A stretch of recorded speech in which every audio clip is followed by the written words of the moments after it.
Howdy folks, Ryan here. So I'm a political journalist, and I'm ashamed to admit that the first blog I ever read religiously was written by none other than Glenn Greenwald. Do Zoomers know what blogs were? Those were the good old days. Anyway, this was about 2005, when I was a sophomore in college, and I discovered his writing online about the time that the Bush administration mass surveillance scandal was reported. Greenwald seemed to have a cogent and informed perspective on the threat Bush's abuses posed to the civil liberties of Americans. For many years, I read Greenwald's writings as he moved from his own site to Salon, to The Guardian, where he published the Snowden stories, and then to the publication he co-founded, The Intercept, though less religiously over time, as he has always been an exhausting read even for a fan. We were mutual followers on Twitter for many years. Yet now Greenwald is very obviously part of the conservative movement. He is continually on the most popular right-wing cable news show. He is a major presence on a right-wing streaming service funded by a fascist oligarch, and his Substack newsletter is full of right-wing talking points. So what happened? In this video, I'd like to investigate, like my previous video on Matt Taibbi, who has become a close ally of Greenwald, check it out here, how a lefty bomb thrower became an eager soldier in the conservative movement. It turns out that Greenwald is not so much abandoning all his prior beliefs as returning to where he started.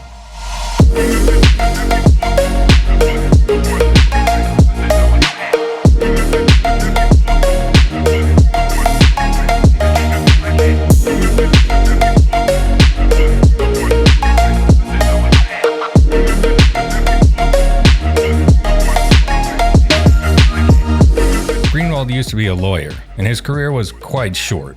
To understand the background, we need to talk about can openers for a second.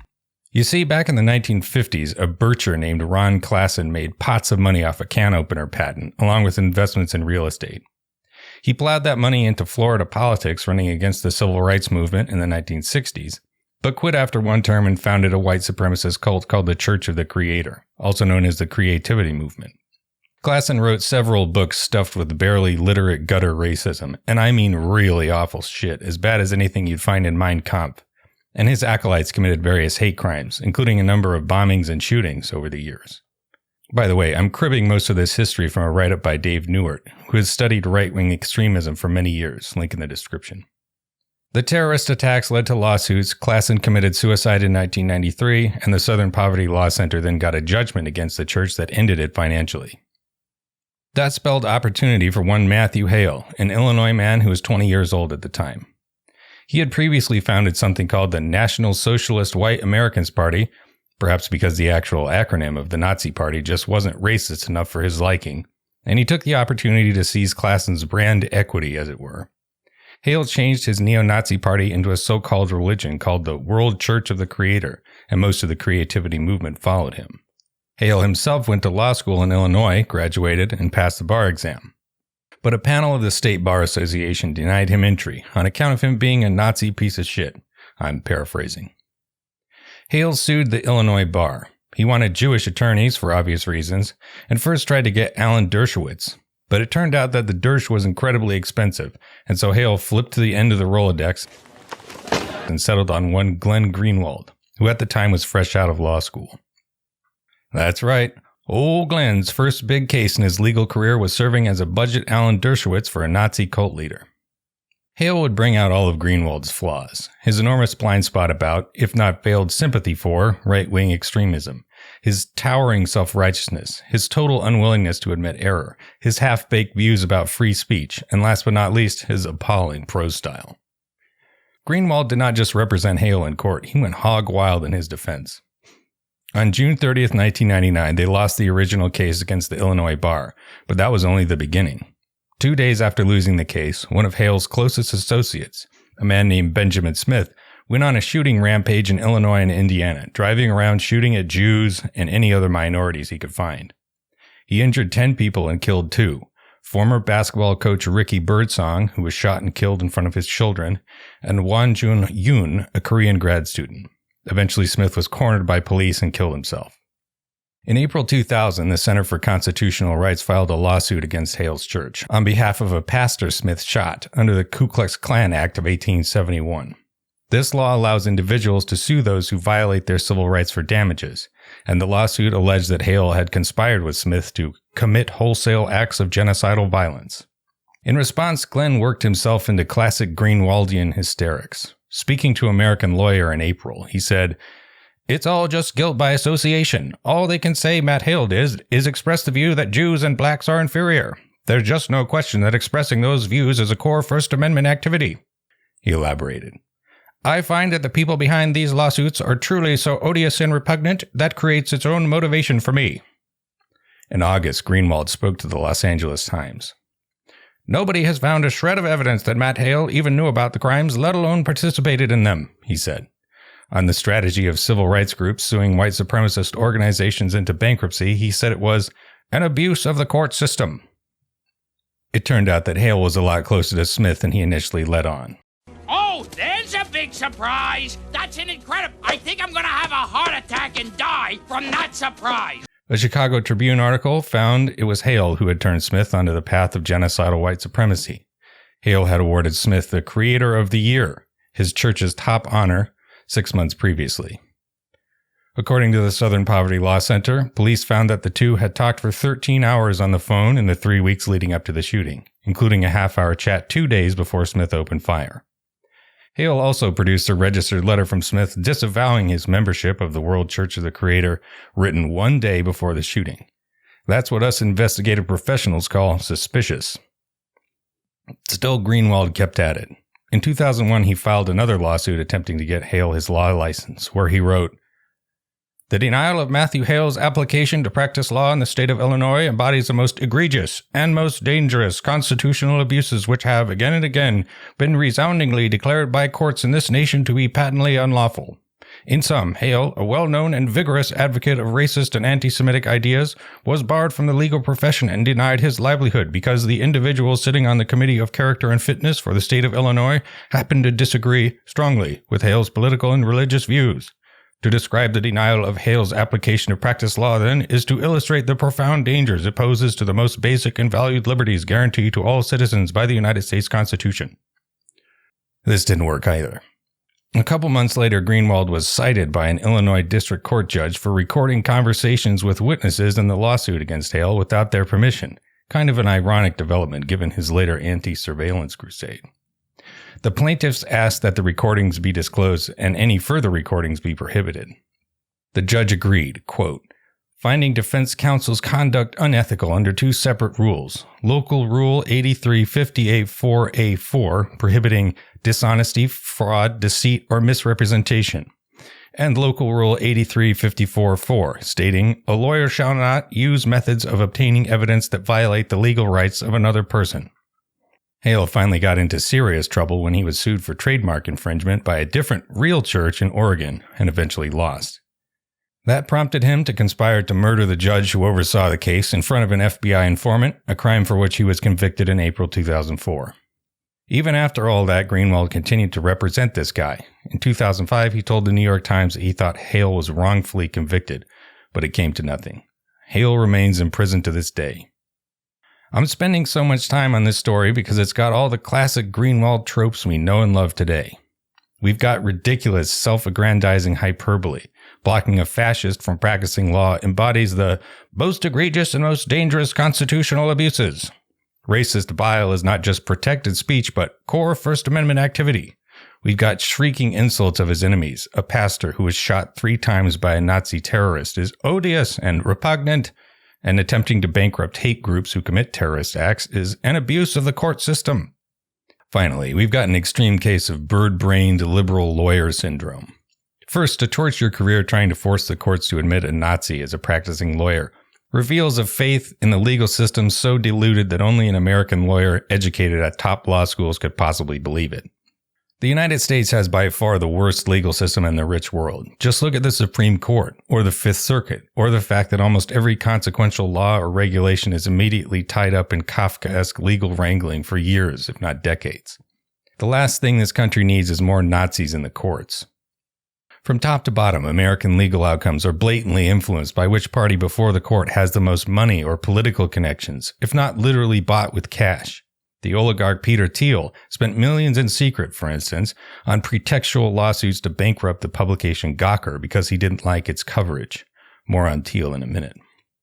Second, defending Hale to this extent is not far from the Onion article, ACLU defends Nazis' right to burn down ACLU headquarters. This is a guy who straight up says, "It is time to fan the flames of anti-Semitism far and wide. It is time to expose the Jews as being the evil incarnate of the world." When Hale claimed he wouldn't abuse his power as a lawyer to violate the rights of what he called mud races, he was what the enlightened few would call lying through his teeth. It is actually fine to prevent people like this from practicing law. Incidentally, a similar realization was a major motivation for the Ku Klux Klan Act itself, which was one of the core structures of the Reconstruction system for a time. In addition to the lawsuit provision, it also temporarily gave the president the power to suspend the right of habeas corpus to deal with terrorist groups like the KKK, who were conspiring to steal the civil rights of Black Americans. President Ulysses S. Grant indeed used this power and others to great effect. Together with his Attorney General Amos T. Ackerman, his administration broke the back of the first KKK with investigations and prosecutions, and the group disappeared for the rest of the century. The KKK Act was a recognition that liberal freedoms like free speech aren't the solitary purpose of a small R Republican constitution. The point of a republic is not to enable every racist piece of shit to say whatever they want all the time. The point is to create a system of democratic self-rule. When racist terrorists take advantage of those freedoms in an attempt to infringe the civil rights of other citizens, if not deport or exterminate them, and this is what Hale was publicly saying he was doing, it is perfectly legitimate to fight fire with fire.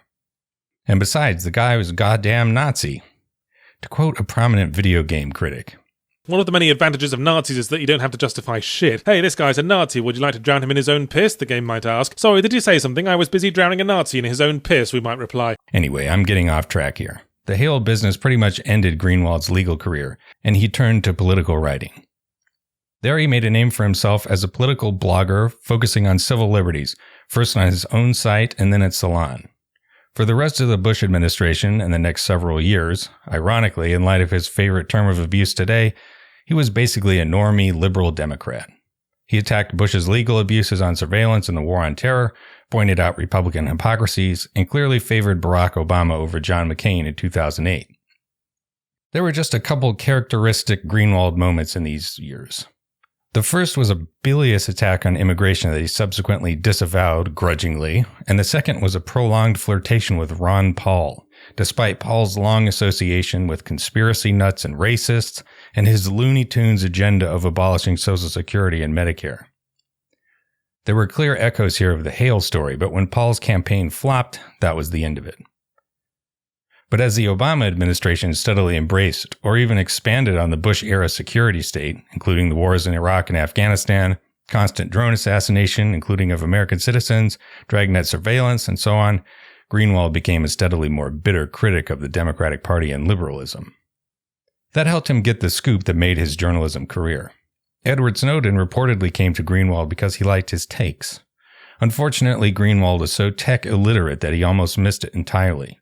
Filmmaker Laura Poitras had to get the ball rolling instead. Peter Maas told the story in an article for New York Times Magazine. Poitras was not Snowden's first choice as the person to whom he wanted to leak thousands of NSA documents. In fact, a month before contacting her, he reached out to Greenwald, who had written extensively and critically about the wars in Iraq and Afghanistan and the erosion of civil liberties in the wake of 9/11. Snowden anonymously sent him an email saying he had documents he wanted to share, and followed that up with a step-by-step guide on how to encrypt communications, which Greenwald ignored. Snowden then sent a link to an encryption video, also to no avail. "It's really annoying and complicated, the encryption software," Greenwald said as we sat on his porch during a tropical drizzle. "He kept harassing me, but at some point he just got frustrated, so he went to Laura." Still, the Snowden story made Greenwald one of the most famous journalists in the world, and led eBay oligarch Peter Omidyar to promise him and Poitras $250 million to found The Intercept.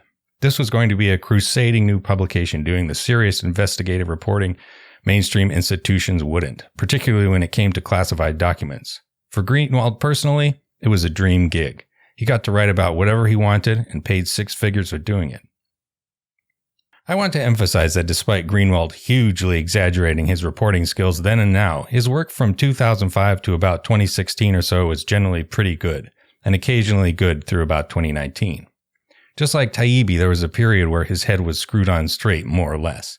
The flip side of his egomania and self-righteousness was that when he did have a good idea, he bird-dogged it for years. But it didn't last. Greenwald's turn to the right started around 2016, the election that broke a million brains. He favored Bernie Sanders in the Democratic primary and absolutely despised Hillary Clinton as the inheritor of the Bush-Obama national security state. Almost everyone assumed she would win easily, and so Greenwald, like most of the rest of the media, spent the campaign savagely criticizing Clinton and the Democrats. He, along with other similar leftists, loudly scoffed at the stories that Russian intelligence had hacked the emails of the Democratic National Committee and Clinton campaign chairman John Podesta, as well as the idea that the hacking was having an effect on the election, because that argument shifted blame away from Clinton and the Democratic Party. Incidentally, some liberals did use Russian interference as an excuse for Clinton's dismal performance, but of course both factors mattered. Hillary Clinton was an atrocious candidate, the second most unpopular nominee in the history of presidential election polling, behind only Trump. But without the landslide of negative coverage created by the hacked materials being carefully dripped out over months, she probably would have won. Anyway, when Trump scraped out a victory instead, Greenwald was put in an uncomfortable position. It was easy to attack Clinton when she was a presumptive incoming president, but when she lost, it suggested that Greenwald's fulminating criticisms during the campaign were misplaced, or maybe even helped Trump in a small way. And this mattered because Trump was as bad or worse than Clinton on most issues that Greenwald had ever championed: civil liberties, surveillance, foreign policy, and so on. Indeed, often worse than his old enemy George W. Bush. Even on issues where Trump broke from Bush Republicans, like the invasion of Iraq, Trump was an unconvincing Johnny-come-lately who lied about opposing the war before it happened. Sure enough, in office, he tore up the Iran nuclear deal, drastically escalated airstrikes, and came within a hair's breadth of open war with Iran and North Korea. So there were two options here. Greenwald could admit he had misjudged the situation and apply the same scrutiny to Trump as he had to Obama, or he could double down on his previous position. No bonus points if you correctly guess where he ended up. Still, it wasn't an immediate shift. Greenwald did directly criticize the Trump administration's war crimes for the first few months of his administration. But after the middle of 2017, that was pretty much it. Instead, he focused more and more obsessively on attacking liberals and especially trying to debunk the story that Russian intelligence had helped the Trump campaign. Every time some liberal or centrist reporter said something that turned out to be wrong, he pounced, and conversely held up every piece of news that came out that cast doubt on the story. Greenwald's constant nitpicking obscured the broader facts of the case. The truth is that even before the 2016 election, there was overwhelming evidence that Russian intelligence had hacked the email accounts of Podesta and the DNC. The private security company CrowdStrike published a detailed explanation of the coding tracks left by the Russian intruders in June 2016, which was subsequently confirmed by Fidelis Cybersecurity and Mandiant that month. Johns Hopkins professor Thomas Rid wrote an argument summarizing the evidence for Motherboard in July. The entire U.S. intelligence community said the same thing in October, and after the election, 2 investigations from Robert Mueller and the Republican-controlled Senate Intelligence Committee did as well. Now, some liberals did get pretty hysterical about Russia stuff, and I'll admit the story didn't quite shape up as I expected it to. But we now know for sure that Russia did the hacking. Trump's then campaign chairman Paul Manafort, as well as Trump associate Roger Stone, were directly involved, and it did materially influence the election. Both Manafort and Stone were convicted of obstructing the investigation into the scandal, and both were pardoned by Trump.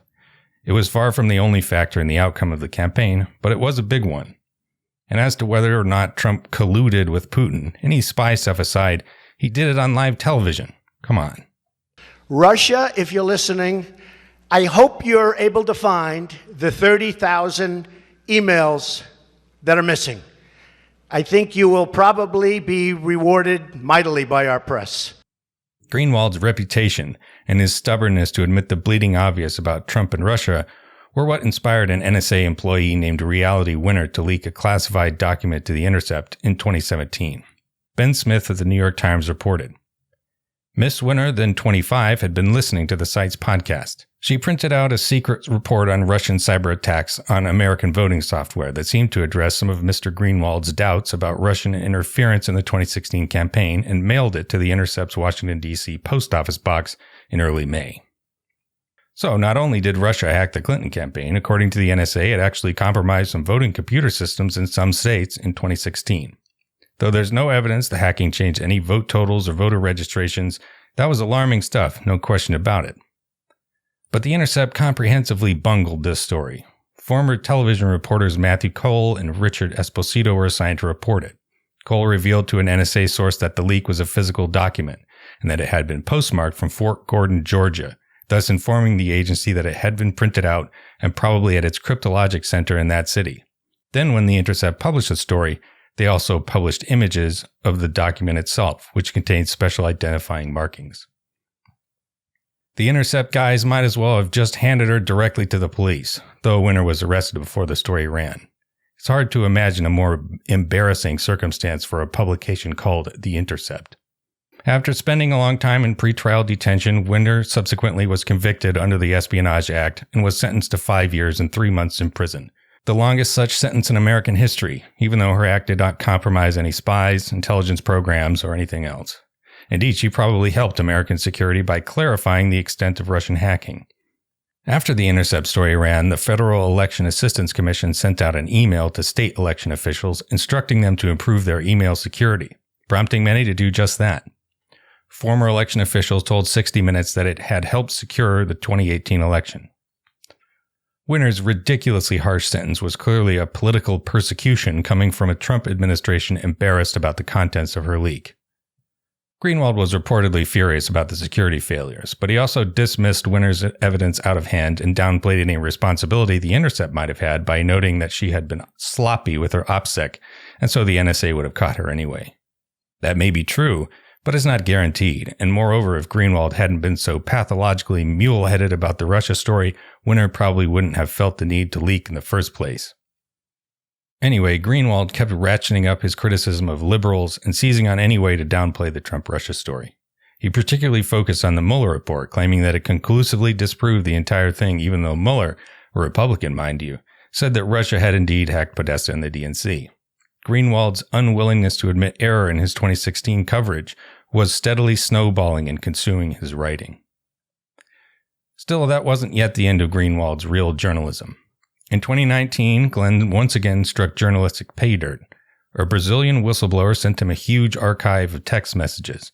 Just like with Snowden, he just got handed the story rather than digging it up himself, and again had extensive technical support, about the Lava Jato scandal. This was a sweeping corruption investigation that spread across much of Latin America, and as part of it, former Brazilian President Lula da Silva had been convicted, disqualified from running for president, and put in jail. Lula almost certainly would have beaten Jair Bolsonaro in the 2018 election, so this court case basically handed the presidency of Brazil to a deranged fascist. The documents proved that Lula had been the victim of a conspiracy. The chief judge in the Lula trial secretly colluded with the prosecutor to influence the trial and the anti-Lula media effort, as well as the campaign against his party in 2018. As a result, the Brazilian Supreme Court annulled the conviction. The Intercept's reporting, together with the Brazilian publications Folha de São Paulo and Veja, sprung Lula from jail, cleared his name, and allowed a rematch in the 2022 election against Bolsonaro, which Lula won. And by the way, Joe Biden's CIA director William Burns helped to secure Bolsonaro's defeat by telling Brazilian officials not to mess with Brazil's democratic institutions. If Trump had been president, Bolsonaro almost certainly would have installed himself as dictator with American backing. Just like with Snowden, this was a hugely important scoop, and Greenwald deserves credit for helping report it. But curiously, he was reticent about a key part: United States involvement. Greenwald wrote a book about the story called Securing Democracy, and as Sean T. Mitchell pointed out in a review, neither his Intercept reporting nor the book mentions the fact that the U.S. was involved in Lava Jato under both Obama and Trump, nor that the chief prosecutor had called Lula's prosecution a gift from the CIA. Funny, isn't it, how a formerly fire-breathing critic of American imperialism under Obama wasn't more interested in this apparent meddling in Brazilian democracy under Trump? Wouldn't you know it, around this time Greenwald started going on Tucker Carlson's Fox News show very frequently. Unlike Bernie Sanders, who occasionally goes on Fox to argue with the hosts and spread his message to conservative audiences, then and now Greenwald serves as an obsequious toady who agrees with just about everything Carlson says. Journalist Owen Higgins collected some hilarious data in 2021 showing how, as Greenwald started going on Fox News more and more, his tweets about the network also became overwhelmingly positive. Curious how a guy who compulsively feuds with even microscopic Twitter accounts can be such a bootlicker for a frozen food dynast. Greenwald's not the first to do this, of course.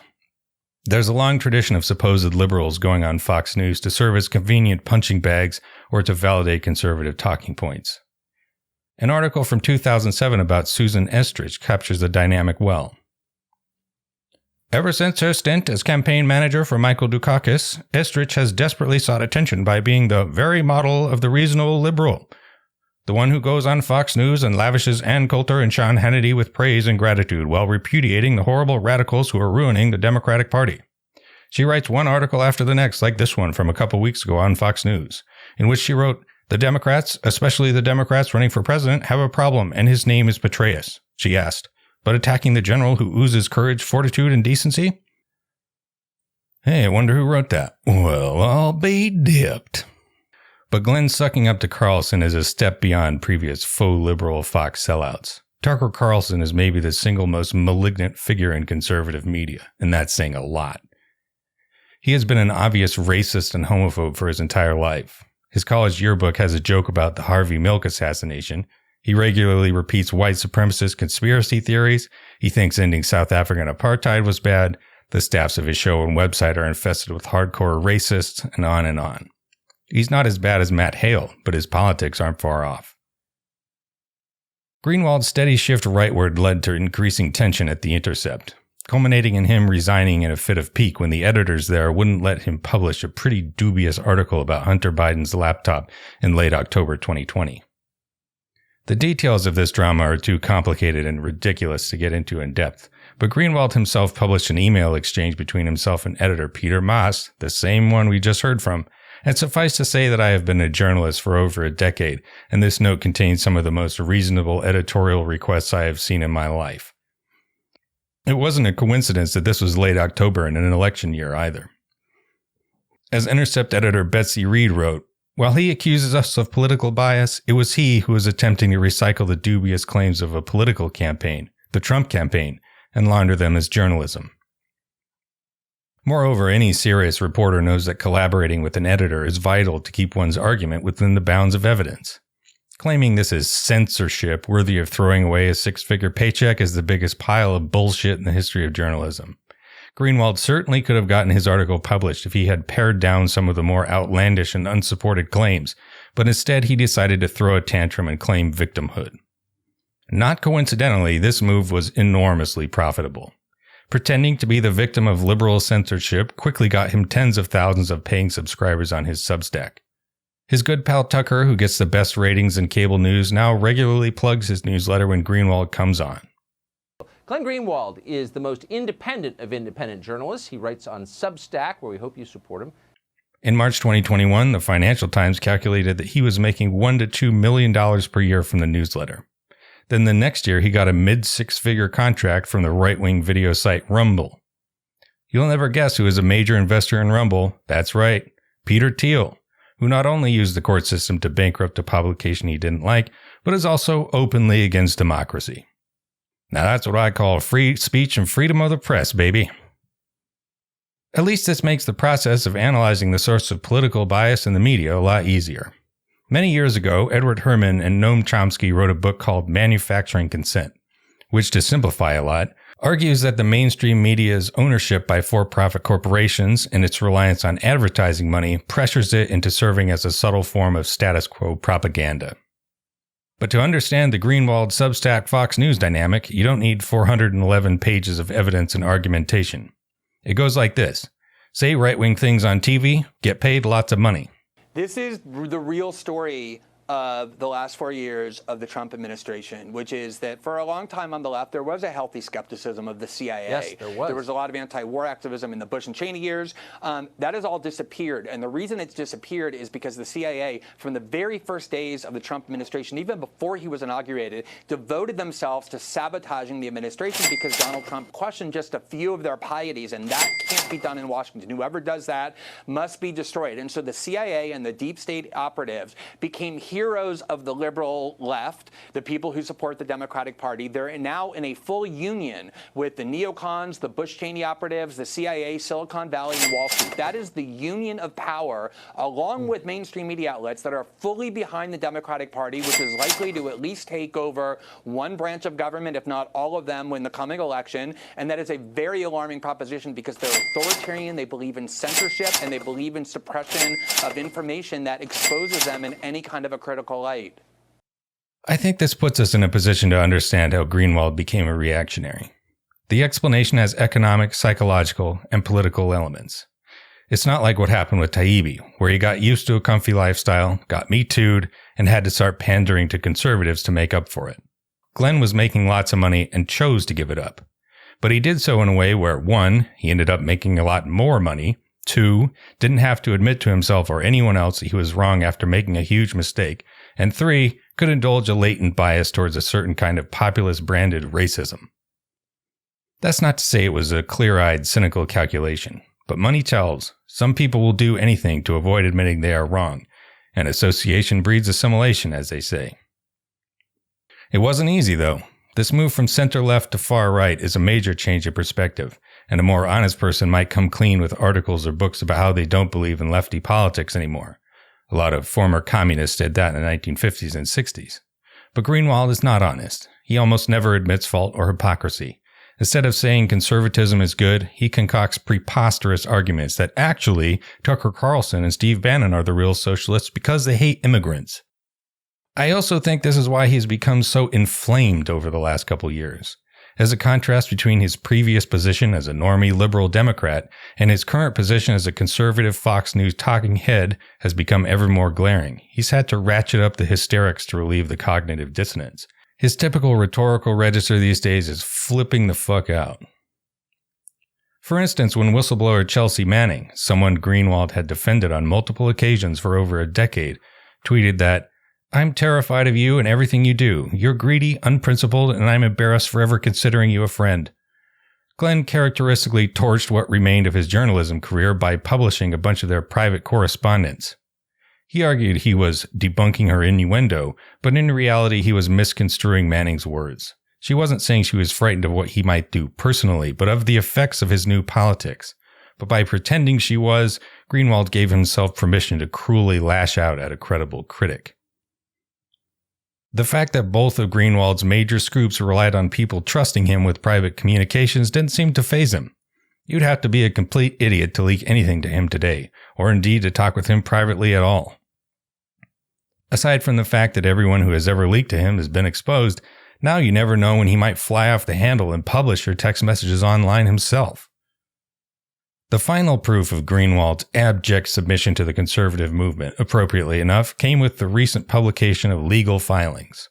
Dominion Voting Systems is suing Fox News for defamation over the network's repeated claims of voter fraud in the 2020 election, and text messages between company anchors and executives have been published as part of the discovery process. Among many other shocking findings, Rupert Murdoch himself, for instance, apparently passed Biden campaign ads to Jared Kushner before they were public.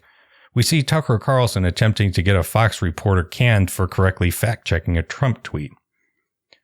When Jackie Heinrich wrote on Twitter that, "There is no evidence that any voting system deleted or lost votes, changed votes, or was in any way compromised," Carlson texted Hannity, "Please get her fired. Seriously, what the fuck? I'm actually shocked. It needs to stop immediately, like tonight. It's measurably hurting the company. The stock price is down. Not a joke." The worry, of course, was that Fox would lose market share to an even more insane network like Newsmax or ONN. And how did Greenwald respond to this? By defending his paymaster, of course, by pointing to a segment where Carlson had been mildly skeptical of Trump lawyer Sidney Powell's election fraud claims at the time. But Greenwald ignored the fact that Carlson had privately called Powell an insane liar, and the attempted firing. Nobody does tendentious lawyerly evasions better than this guy. Just as Greenwald obliterated his legal career by aggressively defending a white supremacist would-be murderer to the extent of violating legal ethics, he's now obliterated his journalism career by eagerly gulping down wingnut welfare and coming completely unglued at anyone who criticizes him for doing it. He's 56 years old.